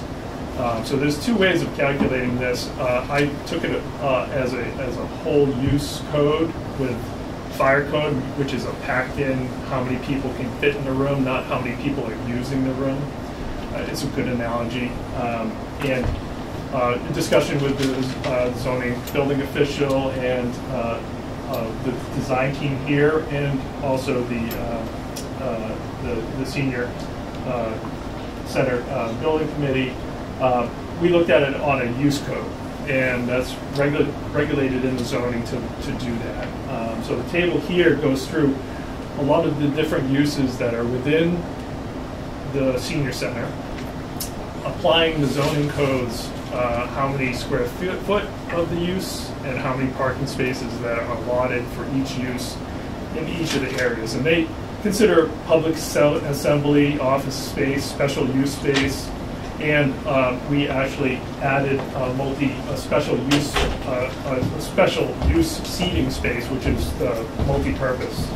And when you total all of those up by the zoning regulations, that comes into a required amount of parking spaces of 80 spaces. Now, 80 spaces is the approach that we brought to the zoning board and asked for the specific variance to the zoning code. They agreed with the 80 spaces as the correct approach in terms of interpreting the zoning code to the parking requirements for this facility, and they approved the variance of 21 spaces. As you recall, the parking count here for parking spaces is 59. So that, as I indicated last week, the variance was approved by the zoning board for the 21 spaces. So to dive a little bit more in to parking data and what else are we looking at? We're wondering how we feel the numbers of 59 it approaches the required amount that the building actually will need. And we took an approach in terms of the design team and the other partners from the town and the community when in discussion. And this is part of what had been going on for many months in terms of input of what we were trying to look for. And and part of that was, the Council on Aging did, and the Permanent Building Committee did review other facilities around the state in terms of looking at size, type of use, and we tried to approach this in terms of data gathering for parking requirements. A couple of the facilities visited with Situate and Walpole. Both of them had greater square footages than the senior center here in Norton. And their Situate, being 15,000 square feet, had about 70 parking spaces. Walpole, a little bit less than that, 13,000, but still lower, had 52 spaces. in their parking lot. So we're looking at 59 spaces. It really leads us to that we're in the appropriate range for parking. We also looked at in terms of a recommendation from the buildings officials, to look at the ITE manual. ITE manual, as you know, is the Institute of Transportation Engineers Trips and Parking Generation Manual. And though there's not a specific categories of senior center, we do look at in terms of what is a comparable use in that code, and looking at a recreational facility for a town. And looking at an ITE manual takes into account a lot of nationwide data. And they actually have a 2.7 parking spaces per 1,000 square foot as a range. And that actually translates to 33 spaces, which is a lot less. So we feel, based on all of this data collection, our analysis, and our approach, that the 59 spaces was warranted for this facility, and is why we requested the variance to the zoning board, which was granted last week. So those are the two items I think that we really wanted to touch on. I know we have also some parking data here. I presented this last week. Matt Healy, as I said, is here if you want to get into anything else on that. But perhaps we can approach it to, if there's any more questions from the board that we want to entertain, and we can answer as you're making your review and your final decisions on this project. We're here to answer that. So, having had a little bit of time to digest this after, and knowing about the potential cluster with people wanting to drop off at the front and go around for pickups and enter and exit, has consideration being given to have the north driveway be enter only and the south be exit only, and would that mitigate some of these issues with stop bars and everything else, instead of having both driveways being both directions? It actually is If more I could kind add of... on to that, if you don't mind. I was wondering if we should, technically orientation would be the eastern end, potentially making that a right turn only egress. And by eastern, looking at the plan, do you mean the The right one or on the the left. left? Okay. Yeah. Just to make sure that... Yeah, no, I was kind of doing this, I'm like, I think that's east. It seemed to piggyback with the, sorry, I did not mean to interrupt you. Yeah, and I just went with the directions based on the study area intersections, which mentioned north side driveway and south side. I wasn't trying to figure out where the compass was. Correct. There's a lot of internal circulation benefit to having both sites egress and also enter. There's also some safety considerations. I don't know, Matt, if you want to talk a little bit about the safety criteria on both of the entrances and maybe opine to that.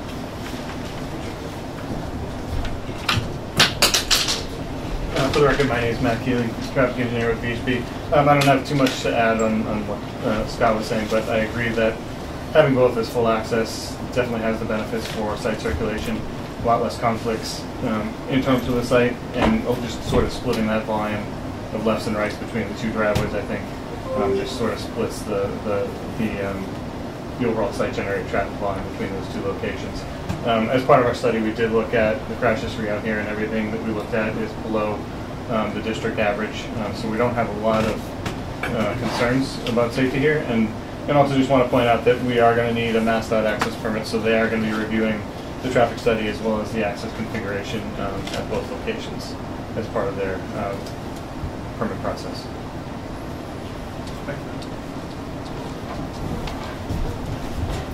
I will say that I do like the addition of the stop sign there.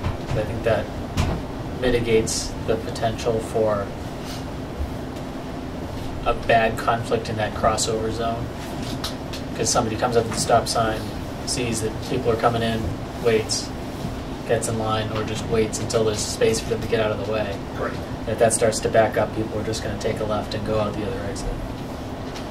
So as that, yeah, I think that helps mitigate, I think, one of the concerns that I know I had with the prior one.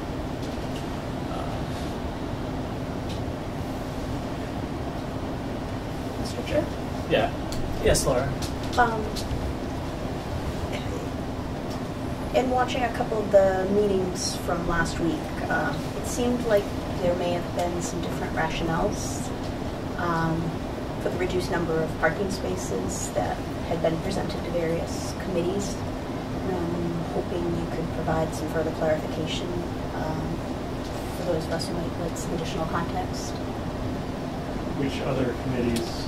So, in watching the FinCom Finance Committee meeting of the 12th, it was on an unrelated article, but wound up being related, having to do with money left over from improvements that were intended for the existing senior center that were not done, and they wanted to reappropriate that at the next town meeting for use for additional parking at the new planned senior center. The PDC chair and the COA director had explained that the original design had more parking spaces in it, but cost overruns had forced them to reduce the number. And then in watching the ZBA meeting on the 14th, 2 days later, ZBA applicant went to ZBA seeking a variance in the number of required parking spaces. ZBA did express some concerns that the proposed parking might be insufficient, and they asked for the rationale. And ZBA was told that the reason for the reduced number of parking was due to a limitation in the available upland space, and that no additional parking could be accommodated due to the wetland buffer. I can speak to the zoning board. Okay. The other committee I was not involved in, so I can't speak to what they were, their questions or the comments that they may have been asked to. But were there discussions about there being more parking? Maybe I can answer the zoning board. Zoning board, the rationale in terms of the parking numbers that are presented were specific to what I presented here in terms of the parking data analysis, specifically to the rationale of how many parking spaces the applicant was applying for. Correct. So that was the rationale that I just described today. The study says 80 are required, or should be required, and you asked for a variance to 59. Correct. And stated that there was no additional space. And the board, that specific response was to a question from the board. Yes. If there could be additional parking proposed on the site over the 59. Yes. And my response was due to site constraints that there was not enough room due to wetland constraints. So it was an answer to a question. Yep. And not specific that there was parking that was availability. Okay. So could the plans be configured to provide additional parking if cost were not a factor? I can't answer that because from the Dinah O'Brien, Chairman of the Building Committee. The additional money that we've received from the Finance Committee, transferring from one article to this, enables us to get to the parking spaces that we are presenting this evening. Does not add, but it gets us to where we are. Without that additional money, I'm not going to say it's horrible, goes down the tubes, but that's why we need that money. If the impression was given that we would then add parking spaces, that was not the impression that I meant to give. I am a little bit more concerned about potentially ZBA not having all of the relevant facts when they rendered their decision, because their decision was made with a reservation that they all felt that this was insufficient parking and that they would like to see more. But for the fact that they were told it was not possible due to the wetlands buffer. I do stand by that statement. Okay. So when I asked the question, if cost were not a factor, could additional parking be provided on this site? If there was money for a parking garage, yes. Okay. What That's about- a, Sorry? that's not even, Yeah. I'm just giving it as an example, not to. Understood. yeah. There is zero additional availability on this site. Nothing could be reconfigured. The infiltration basin couldn't be moved. Sure. You know, I would never want to respond that there's no way to add additional parking, because that would not be true. We try to develop a holistic site plan design that we think appropriately provides the parking that's necessary based on careful analysis from other facilities and as Scott has described. We have also tried to lay out a site that's sensitive to how it fronts the street, how it addresses its neighbors, how it leaves space in the back of the building for recreation and for the use of the users of the facility. So, you know, and we've taken this plan a very long way in terms of where to lay out the septic, how to make it, appropriate as you look out the back of the building and you sit on the terrace. We've tried to locate stormwater control and things that, again, are sensitive to an overall proper site design. If you said, can you squeeze in 4 more spaces? I would say, well, if that's what you're telling us we have to do, we certainly could do that. It's not what we would like to do. Money is certainly a factor, as it is in anything we're doing today, particularly given cost escalation and all that we're seeing in our industry. So I would never want to say that we can't do it, because I do think there are ways. We just would encourage you not to request it of us. Okay. I'm more concerned that I don't believe ZBA was given, it was a very black and white answer given to ZBA. I was at that meeting, and I don't want to be argumentative here. Yep.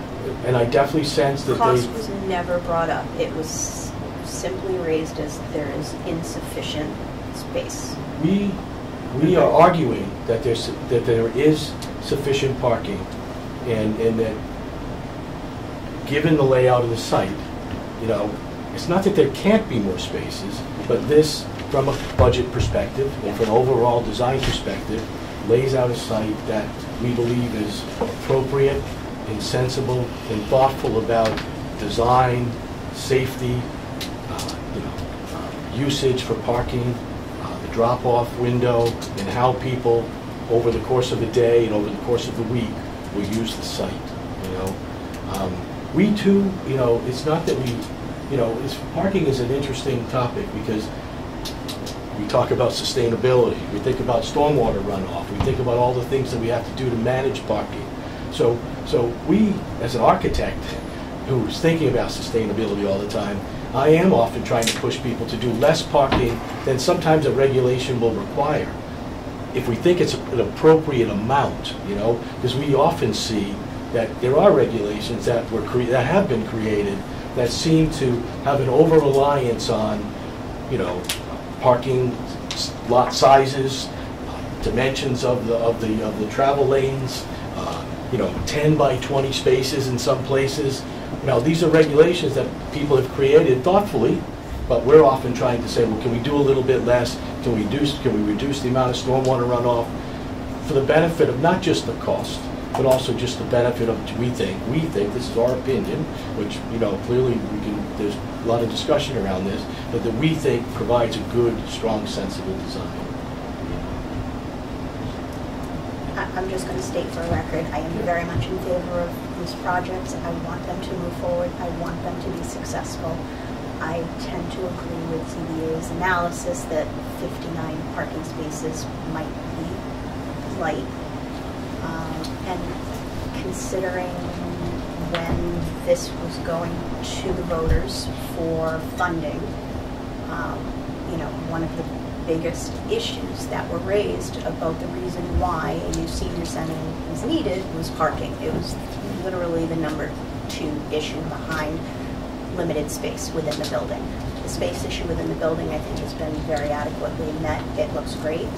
I do have a concern about the parking, and, you know, given even what the COA director had stated was, you know, a high, you know, popular programs will generate 50 to 55 participants currently at the existing location, and right now they're renting parking.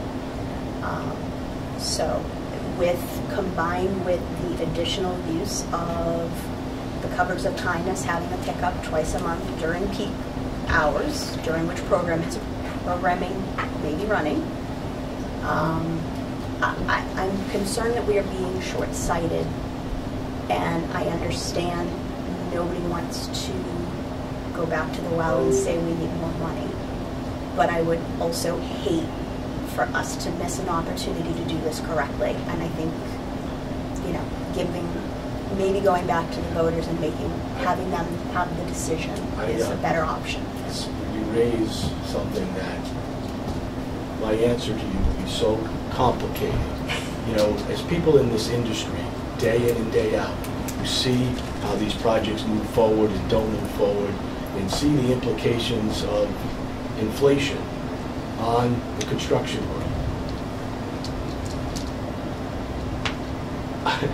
You know, we're not making it up. I absolutely, I completely understand. We, again, just to reinforce the thought, we believe that the 59 spaces is an appropriate amount of spaces for the design and the usage presented to us. And the 2 examples were Situate and Walpole, you said? That's part of our analysis that leads us to this conclusion. If we did not think it was enough, we would tell you. I would also like to point out as that professionals. South Hadley was provided to us as a comp for their senior center. They're currently in the middle of building a new one. It is under construction as we speak, and they are allowing 116 parking spaces. Through you, Mr. Chairman, if I could. The COA is currently not renting parking spaces. The COA is currently renting space to provide its programs at the VFW. So they are not renting parking spaces and transporting people to the existing Council on Aging. So if I could, as the chairman of another town board, defend my town board's activities and the amount of work we have put into this. With an infinite pot of money, we could do a tremendous amount of work on both the Senior Center and the Council on Aging. However, we do not have an infinite pot of money. As you can see from the Finance Committee, we had to go move from Peter to pay Paul to get what we have here. The COA currently has about 13 to 15 dedicated parking spaces to run, at the current facility. If you've ever driven down into it, the parking is only on the side of the building that is the building. People do park over in the commercial space through an agreement with from the COA director and the property owner that allows parking on private property, which could or could not incur liability. So we can't include those parking spaces in what we have. As the chairman of the building committee, I can tell you that the information that we took to the Zoning Board of Appeals was the information that we feel is accurate and truthful. We are a town board. We are not trying to pull the wool over anyone's eyes. We have to live in this community, and we have to provide a building for members of our community. What we took to the Conservation Commission was truthful. What we took to the Zoning Board of Appeals was truthful. What we have taken to the Health Department is truthful. And I guess I'm standing here defending my committee, which I should not be. Mr. Chairman, I think there's been some confusion in the transportation study review concerning some Hadley information that was not parking related. And Matt can find to maybe clear that conception of what that data is. Yeah, I just wanted to clarify that that reference was related to trip generation. As Scott mentioned, we use ITE for trip generation for our projections.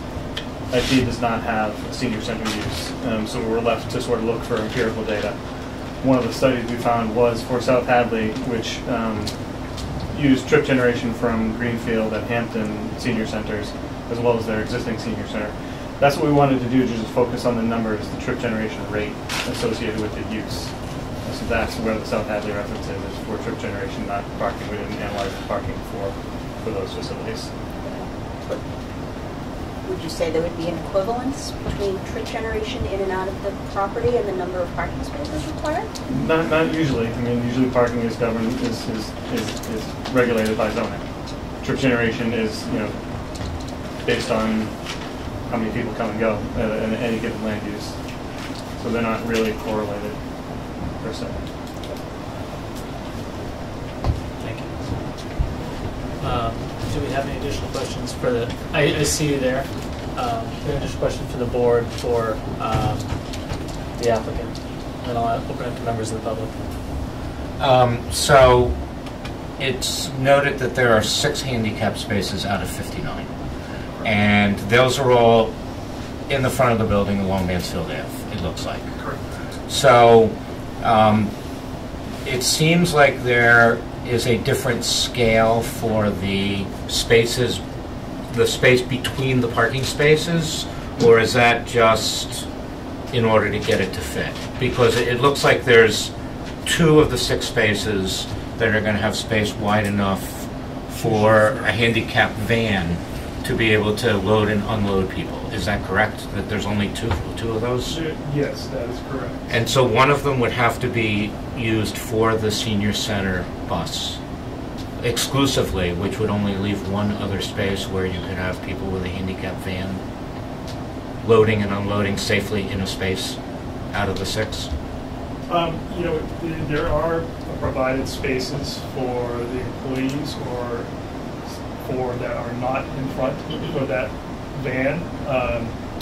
Perhaps I don't really have the information in terms of the access and what the van usage is, but there's provided a drop-off for that.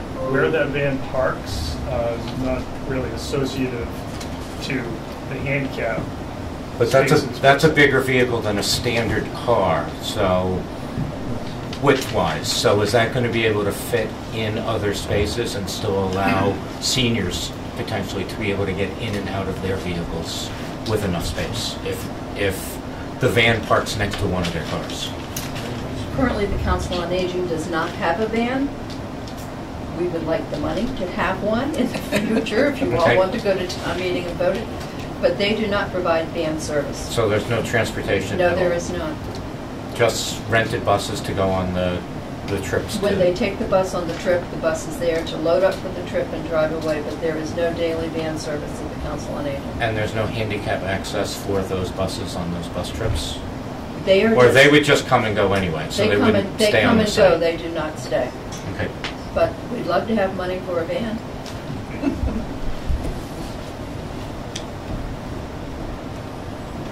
Questions for the applicant here? At least one member of the public who wanted to speak.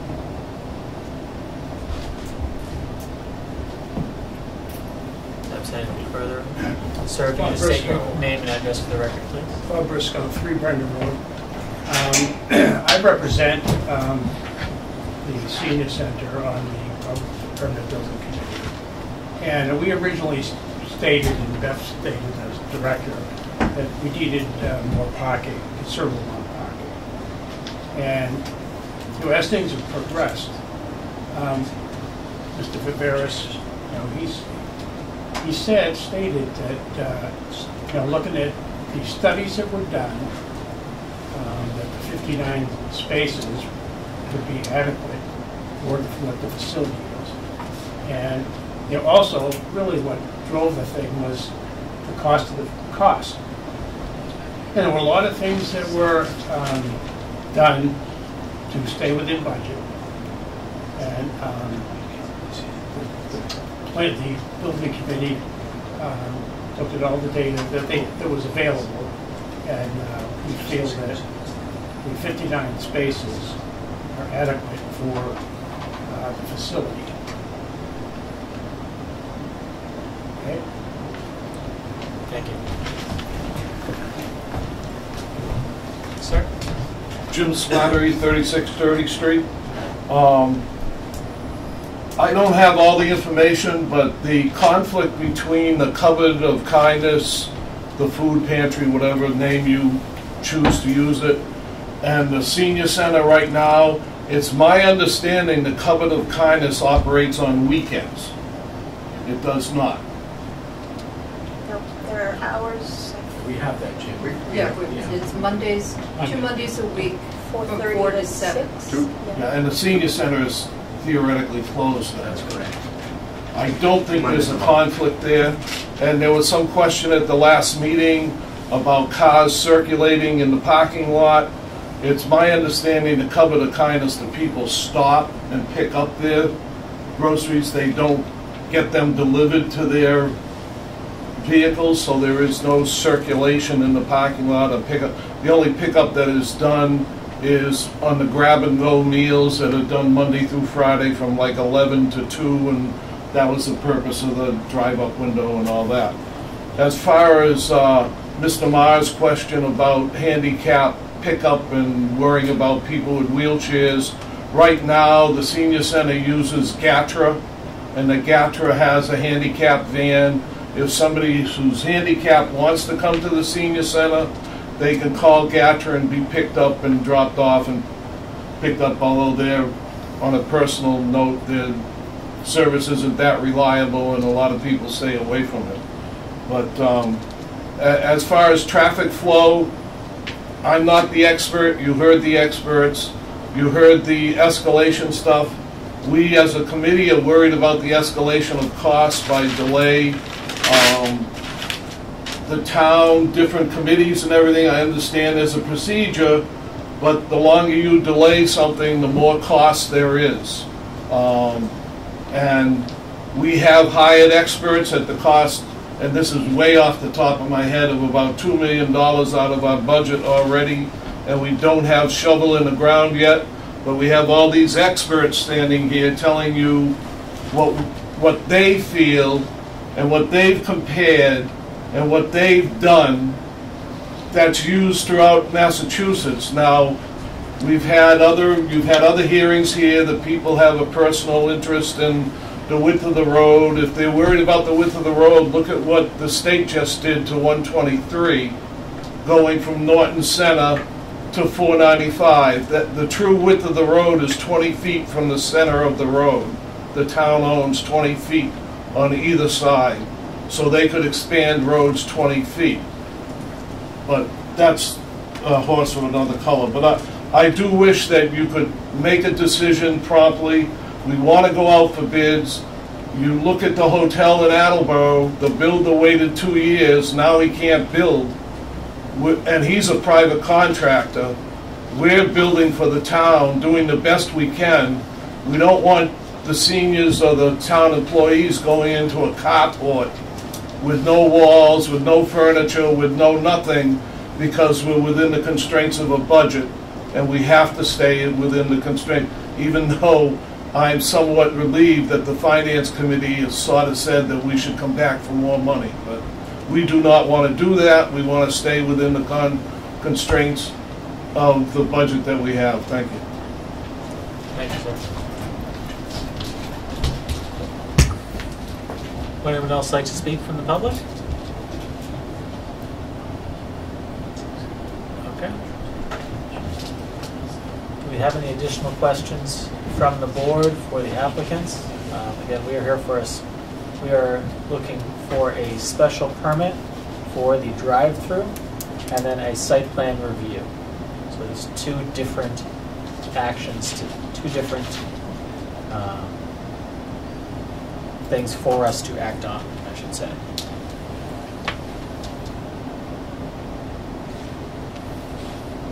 Would you like a motion to close the public hearing? If we are prepared to do that. If there are additional questions from members of the board, we obviously don't want to do that. But if you're going to make the motion. So made. Second. Okay, we have a motion and a second. Thank you, Alan and Wayne. Is there any further discussion on the motion to close the public hearing?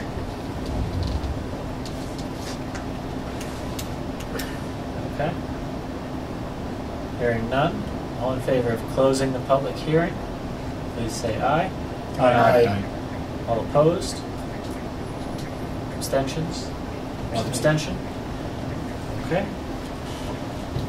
So, we have a special permit, 15966, 1-inch drive-through, and site plan review, 15640 for the site plan.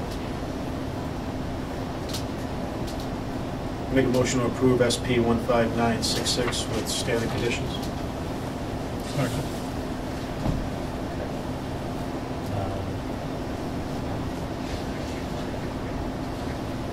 Can I make a recommendation that we just do that as a conditional approval with conditions rather than standard conditions? I'm not sure when the last drive-through we approved was. And I think to find a decision with standard drive-through conditions, we're going to have to dig. So amended. And does the second stand? Second. Okay. Is there any further discussion on the motion to approve with conditions? Okay. Hearing none, all in favor, please say aye. Aye. Aye. All opposed? Abstention? Abstain. Okay. And the site plan review, we saw the revised site plan this evening with the addition of the stop sign. Motion to approve SPR 15640. Seconded. Okay. Thank you, Eric, for the second. Is there any further discussions on the motion to approve the site plan? Okay. Hearing none, all in favor, please say aye. Aye. All opposed? Abstentions? Abstain. Abstention again. Okay. So, both are approved, and we will work to get the decisions to you as soon as feasible. Thank you very much. Have a good evening.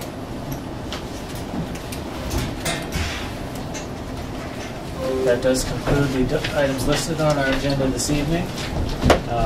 Is there anything further that anyone want to discuss in open session? Real quick. So, Lee Parker,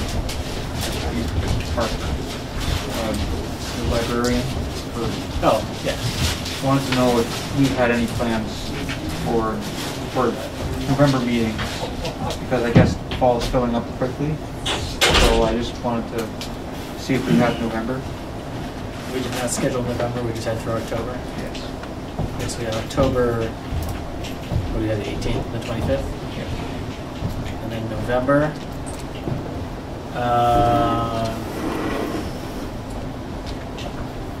Is Thanksgiving the 24th? Yes. Yeah. Okay. So I would say 15th and 29th. Unless anybody has any objection. Yeah, because there's 5 Tuesdays. Yes. Most people want to meet over Thanksgiving. I don't think that's... the date you gave me? The 15th and the 29th of November was what I was suggesting. So it skips Thanksgiving week. I'm good with that. Yep. Okay. And while we're looking at that, December, does it look like we have lots of things coming down the pipe, or is it too soon to tell? The only thing I have is next week, and that's the solar battle. Okay. For a town meeting? Yeah. Okay.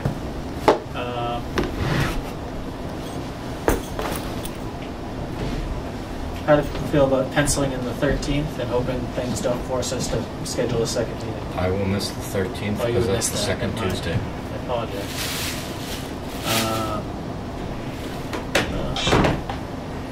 Now we could do the. So, since let's- Christmas is a Sunday, the Christmas holiday is going to be Monday, the 26th. Correct. Yeah, that the week of the 27th is not good. The 13th is not good. So, do we want to pencil in the 6th and hope we don't need to use the 20th? Does that seem fair? I can't make the 6th. Okay. Why don't we work on November? We'll work on worry about The December. 20th is great. We'll worry about November, which we've got, and December we will try to evaluate. If you could put that on our agenda for First October. Yeah. Why don't we just put that on our first October meeting and make sure that we keep a cadence. And maybe we'll have an idea if there are more things coming down the pipe for December. So sometimes we've just done one meeting in December because there hasn't been the volume to require it, but we don't want to shoot ourselves in the foot. Engineers don't want to work. Right. Yeah. People don't want to come prepared to present. No. In the middle of that month. But yes. Okay. Anything else that we wanted to discuss?